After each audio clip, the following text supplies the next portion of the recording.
10, 9, 8, 7, 6, 5, 4, 3, 2, 1.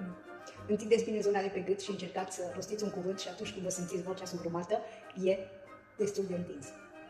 Luăm cele două degete și cu mișcări încete și ferme, masă.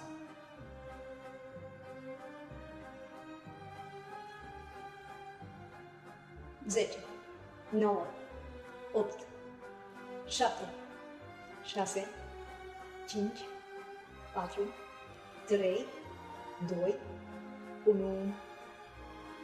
Cu aceleași degete până sub ureche.